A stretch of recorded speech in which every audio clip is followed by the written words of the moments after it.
মধ্য থেকে একজন সাহাবী ছিলেন। সাহাবী অনেক দিনদার বুজুর্গ নামাজদারি ছিলেন, কিন্তু যখন মৃত্যুর সময় ঘনিয়ে আসলো, সাহাবীর মুখ দিয়ে কালিমা নসিব হইতেছে না, সাহাবীর মুখ দিয়ে কালিমা আসতেছে না। সাহাবীর পক্ষ থেকে মানুষ আল্লাহ রাসূলের কাছে গেলেন, গিয়ে বললেন, ইয়া রাসূলুল্লাহ, আপনার সাহাবীর মুখ দিয়ে কালিমা বাহির হয় না, আপনার সাহাবীর মুখ দিয়ে কালিমা বাহির হইতেছে না।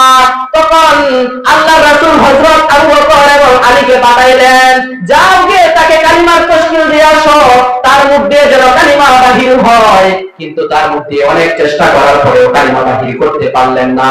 আবার আল্লাহর নবীর নিকট চলে আসলেন, আয়েশা বললেন, ইয়া রাসূলুল্লাহ, কালিমা তো মুখ দিয়ে বাহির হয় না। নবী আলী গেলেন, যাইয়া বলতেছেন, কি সমস্যা যার জন্য কালিমা বাহির হইতেছে না? তখন খোঁজ নিলেন, খোঁজ নিয়ে দেখলেন তার একজন বৃদ্ধ মা আছে, সেই বৃদ্ধ মায়ে আছে। সেই বৃদ্ধ মাকে জিজ্ঞাসা করলেন, আপনার সন্তানের মুখ দিয়ে কেন কালিমা বাহির হইতেছে না? আপনার সন্তান এত বুজুর্গ হওয়ার পরেও, এত আমলদার হওয়ার পরেও কেন কালিমা বাহির হয় না?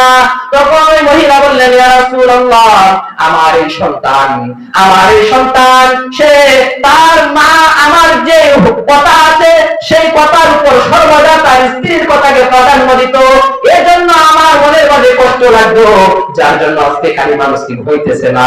আল্লাহ রাসূল বললেন যে আপনি তাকে ক্ষমা করে দেন, কারণ সে জাহান্নামে হয়ে যাবে যদি কালিমা না বাহির হয়। তখন ওই মহিলা বললেন, ইয়া রাসূলুল্লাহ, এত কষ্ট দিয়েছে, না না, কখনো ক্ষমা করতে পারবো না। তখন ওই মহিলাকে আল্লাহ রাসূল বললেন, আপনার সন্তানকে আমরা দুনিয়াতে চালাইয়া দিব, পুরাইয়া দিব, কিয়ামতের ময়দানে জ্বালানো পুরানোর চাইতে দুনিয়ার ময়দানে আপনার সন্তান জেলে পড়ে যায়, এটা আরো বেশি ভালো হইবে। আল্লাহ রাসূল সাহাবীদেরকে নির্দেশ দিলেন কিছু লাকড়ি জমা করার জন্য। সাহাবীরা কিছু লাকড়ি জমা করলেন, ওই সাহাবীকে পুরাইয়া দিবে আগুনের মাঝে।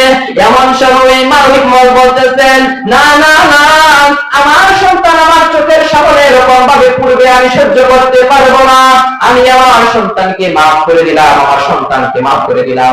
সাথে সাথে ওই সাহাবীর মুখ দিয়ে কালিমা বের হয়ে গেল।